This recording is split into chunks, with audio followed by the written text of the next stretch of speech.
Okay. I've talked to you about how I've shown you how I draw these pieces. I'd already photographed these, that's why I went ahead and this one and why I cut it out.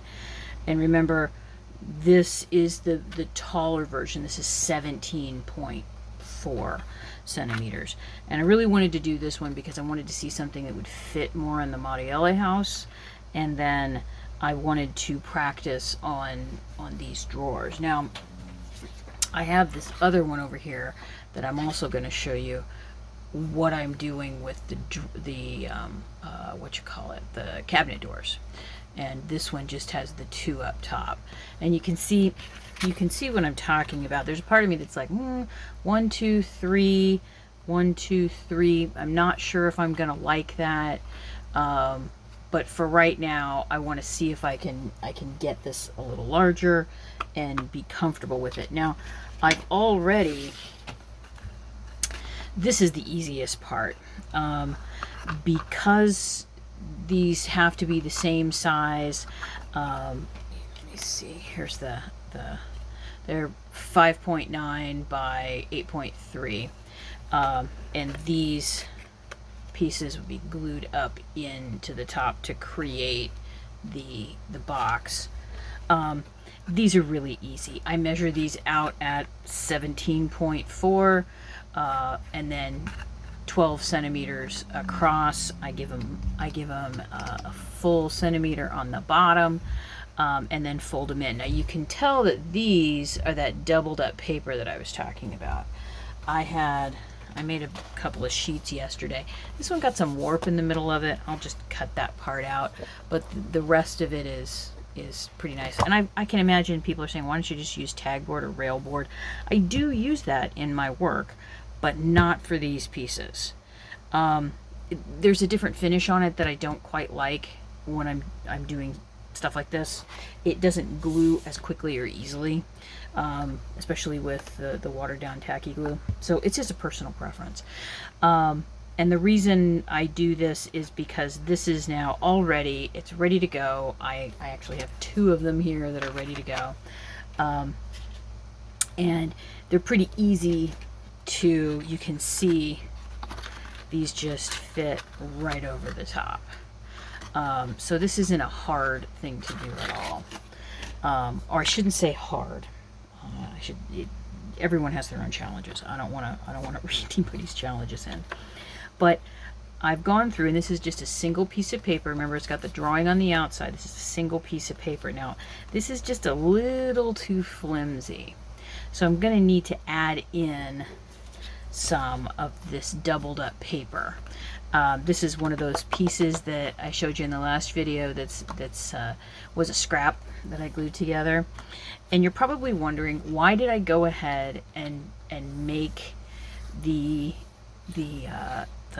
fold lines in here? Why did I come in here and make these already? Well, it's so I don't have to measure anything, and I don't have to guess, and it's just easier to figure out where this is supposed to go. Plus, I make it just a skosh smaller, so I can you can see me going through here and pushing these.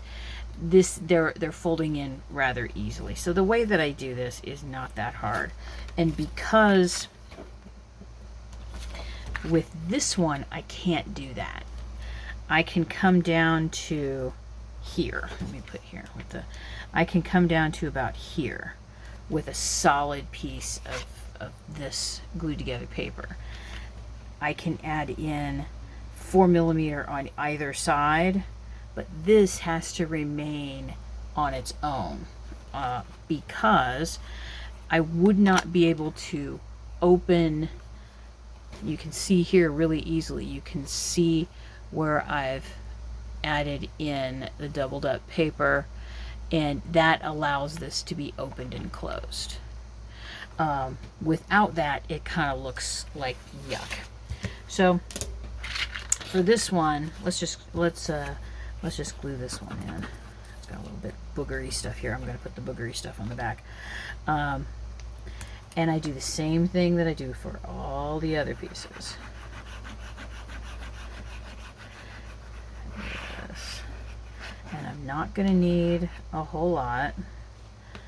Let's see, I think I'll use this end piece.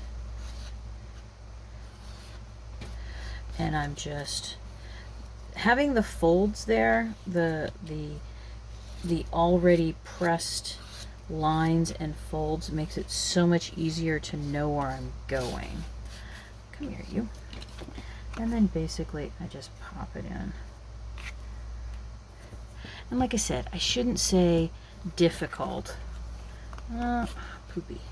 This one didn't catch right. The problem with this is that when it doesn't lay down exactly where I need it to go, and I need to pick it up and move it, it becomes a bit of a bear. But then I tell myself, remember, this is just a practice piece.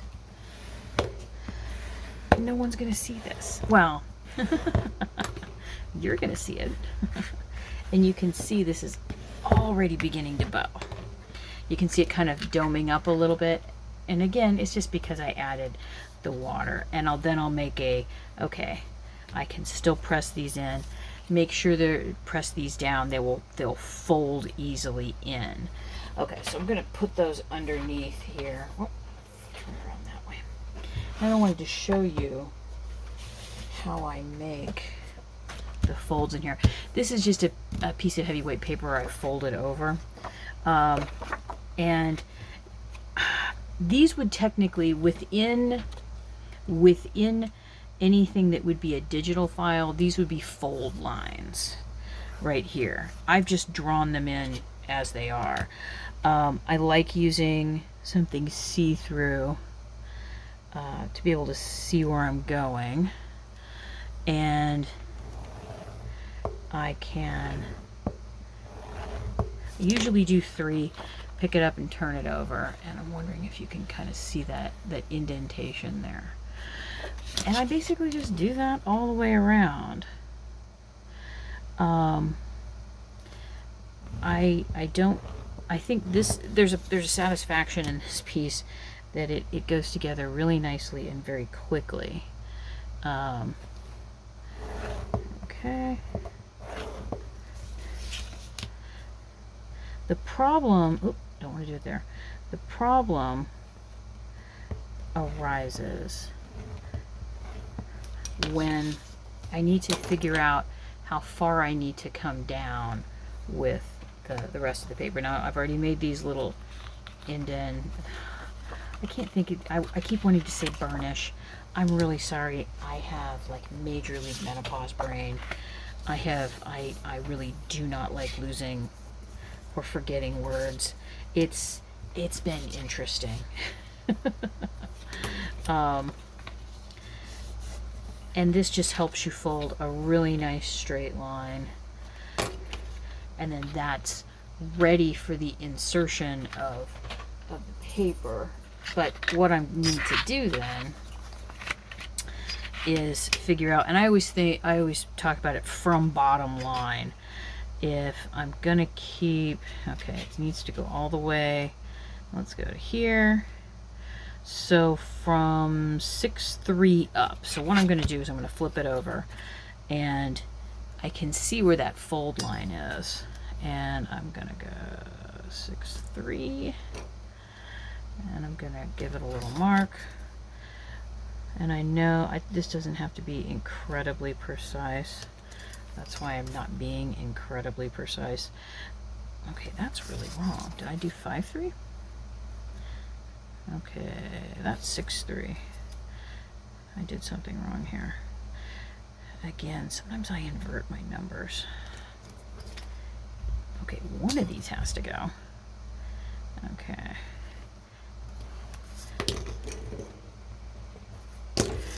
And then sometimes if I'm really not sure, I'll hold it up against a light to see. And that looks, oh, wait a minute. I need to move that up just a tick. Yeah, I need to move that. I'm holding it up against the light. I'm going to move that up about 5 millimeters. And again, you're going, how do you know that's 5 millimeters? I've been working with millimeters a long while. Let's see if it's 5 millimeters. Bazinga! I can't believe I just said that. Please don't repeat that I said that. So now that I know where that line is, now I can figure out where to place my paper. Let's see, I've got some nice pieces in here. I don't want to have to use anything. That's going to be too small. And this is exactly what I was talking about. Oh, okay. That one would be a nice one. Because I really like using my scraps. This is just one that was folded over. And this one, I think, will work really nicely going this direction. And basically what I do, get down in here, is you can see how close I'm getting here, and I'm always trying to make sure that that is going to move. Okay, gonna move, and then I'm gonna bring this up and move it back in. Okay, and can you see where I made that little line there? I'm just gonna do this. And I know this seems like a lot of hoogangarangus. Like I always think about like the ways that I was taught to do things. Move this. And sometimes I do take the long way around the barn. But it's just how I work. It's just me. I'm not forcing this on anybody else. If you don't want to do it this way, you don't have to either. Okay. Move this in. Make sure I can move that. And then I'm looking for this corner. Make a little mark. Because there's some pieces that I'll be working on that I may not even take a single measurement.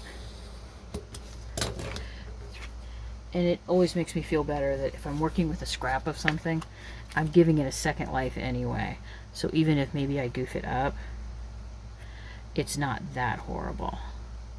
So now you can see I can get that where it needs to go. So now I'm just going to add this in. Flip it around. You get to look at the back of my hand. That's got to be terribly exciting. Let's see if I can do this better than the one I did before, where I had to, let's move it down. Oh, no, we're not going to move down. Sometimes those things just latch on and they will not let go. There we go. Nope. Come here, you little stink water. You'd think I'd never done this before. There.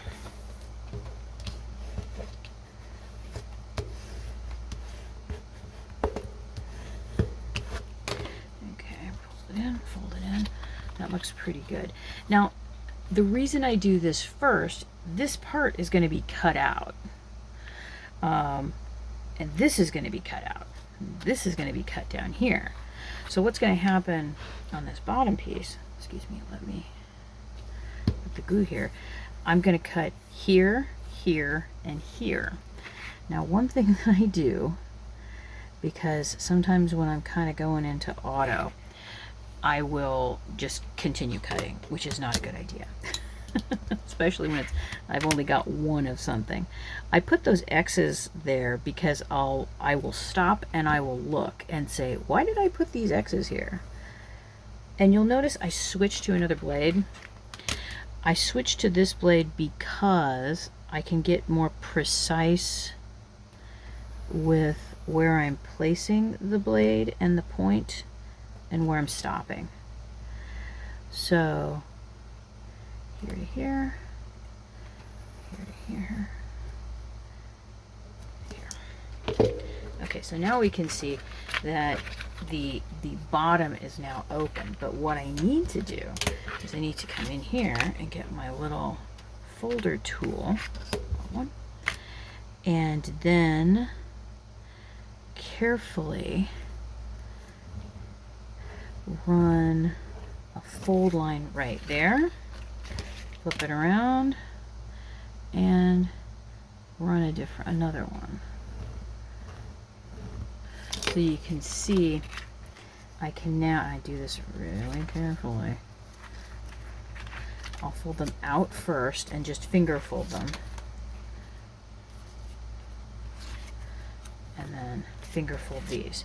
Then I can flip it over and you can see how close I got, but like not going over too far. And then fold these back in. And again, where'd my scrap go? I stuck it back in the bag. Now I can come in and do some measurements with these pieces because these will be glued in the underside. This side too, here, I'm going to cut some 4mm strips and glue those in as well. I generally do the strips first because things will start to get a little weaker, and I may go ahead and just let this dry. I don't cut anything else out, including this top section, until it's completely dry, or the drawers. So I'll show you how I do some of that stuff in the next video. So thank you, patrons, for sticking around and supporting me, and I'll see you in the next video.